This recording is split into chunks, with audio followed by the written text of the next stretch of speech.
Alors bonjour à tous, comme d'habitude, je vous fais une petite vidéo par rapport à l'actualité du jardin. Et aujourd'hui, l'actualité du jardin, même si je suis dans mon carré d'artichauts, ce n'est pas les artichauts, c'est le paillis. Alors je vous les montre, les artichauts, tiens j'en ai quelques-uns, on va bientôt pouvoir en manger, hein. Ils sont pas encore bien gros, c'est du petit violet, ça se mange en poivrade, on s'en régale, j'ai déjà fait du plus gros, mais franchement on préfère celui-là. J'ai 5 pieds d'artichaut, hein. Ils poussent très bien en région parisienne, alors si vous avez envie d'essayer, ne vous gênez pas. Donc là, je viens d'étaler du paillis, et c'est du vrai paillis. Le paillis, c'est ça, du bois raméal fragmenté. C'est très vert. Si c'est pas vert, si c'est ça, ou si c'est ça, ça va pas du tout. Parce que ça, c'est des copeaux, c'est du bois, c'est de la paille, c'est du carton, c'est du carbone pur, ça nourrit rien du tout. Mais alors, vraiment rien du tout. Non seulement ça nourrit pas, mais le pire, c'est que ça va se combiner à l'azote du sol, l'azote assimilable par les plantes, et ça va lourdement gêner la pousse des plantes. Et nous, c'est pas ce qui nous intéresse. Donc, si vous avez la possibilité de mettre un paillis vert, c'est bien. Et si vous n'avez pas la possibilité de mettre un paillis vert, vous n'en mettez pas parce que c'est pas si grave que ça. Le paillis, il a qu'une raison d'être. La vraie raison d'être, c'est d'empêcher l'évaporation de l'eau du sol. Il pleut, ça passe à travers, il fait chaud. Le paillis protège le sol de la chaleur et limite l'évaporation. Voilà, c'est tout. Après, c'est vrai que ça rend aussi un service au niveau des mauvaises herbes. Alors, ça ne bloque pas toutes les mauvaises herbes, mais ça en bloque une bonne partie. Moi, j'aime bien aussi parce que c'est doux à marcher, on tasse pas le sol, ça a beaucoup d'avantages. Mais néanmoins, le sol qui compte vraiment, c'est qu'il limite l'évaporation.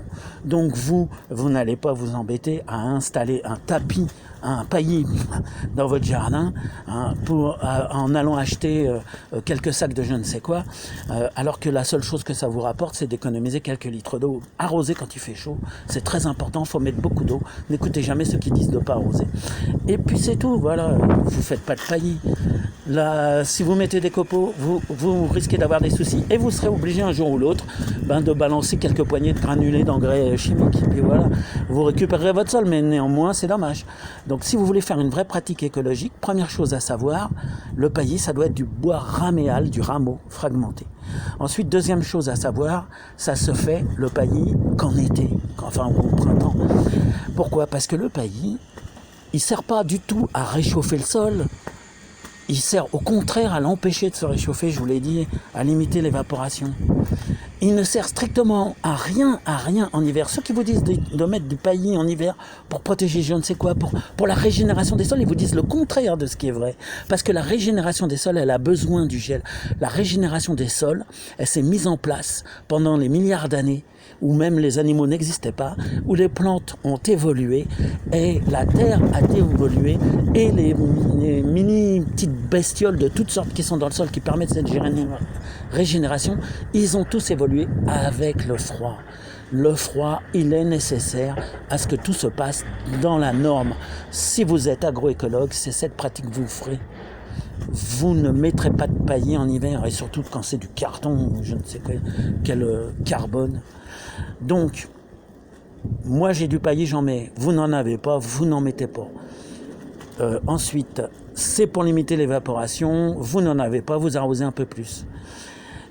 C'est certainement pas pour enrichir le sol, parce qu'il y a rien de plus pauvre que ça. C'est comme l'humus des forêts, c'est très pauvre. Hein. Les gens qui connaissent rien vous racontent n'importe. Il y a toujours quelqu'un pour inventer des trucs, notamment sur le pouvoir des arbres, des choses comme ça. Il y a pas plus bas comme rendement qu'un arbre.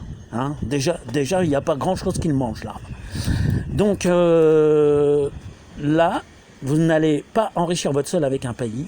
Vous enrichirez votre sol un peu plus avec un compost et surtout vous enrichirez votre sol avec une vraie fumure, c'est-à-dire un compost dans lequel il y aura une partie animale. Alors la partie animale, c'est des crottes de n'importe quoi, ça peut être les vôtres si vous avez des toilettes sèches, mais ça peut être aussi de la viande de cuisine, du poisson, des choses comme ça. Hein. Après, imaginez ceux qui vous parlent de compostage au sol, si vous balancez tout ça dans votre jardin au milieu de vos légumes, c'est n'importe quoi. Hein. De plus, le compostage au sol, ça marche pas du tout. Hein. C'est une légende parce que de toute façon, le compostage au sol, il subit le soleil et quand il y a le soleil qui tape dessus, les animaux travaillent pas, les bestioles travaillent pas, l'humidité travaille pas. Vous n'aurez jamais le même produit à la fin. Donc, si vous pouvez pas composter, essayez le compostage au sol, mais n'espérez jamais enrichir votre sol en faisant ça. Voilà. Bon, bah maintenant, je pense que j'ai tout dit. Ça fait déjà 5 minutes de vidéo. Hein. J'ai plein d'autres choses à vous raconter, mais ça fait rien. Ça sera pour une autre fois. Sinon, ça va être trop long. Et regardez, juste un dernier petit truc. Le pied d'artichaut, bah, il développe plein de petites pousses hein, l'année suivante. Et ces petites pousses, eh ben, avec une bêche, vous tranchez, vous prenez le morceau, vous le repiquez. Hein, en godet, c'est parce que je le surveille mieux, notamment pour l'arrosage. Et ben normalement, ça repart. On appelle ça œilletonnage hein, pour l'artichaut. J'ai même pas de place où les mettre. Je le fais, c'est pour les distribuer. Allez, à bientôt.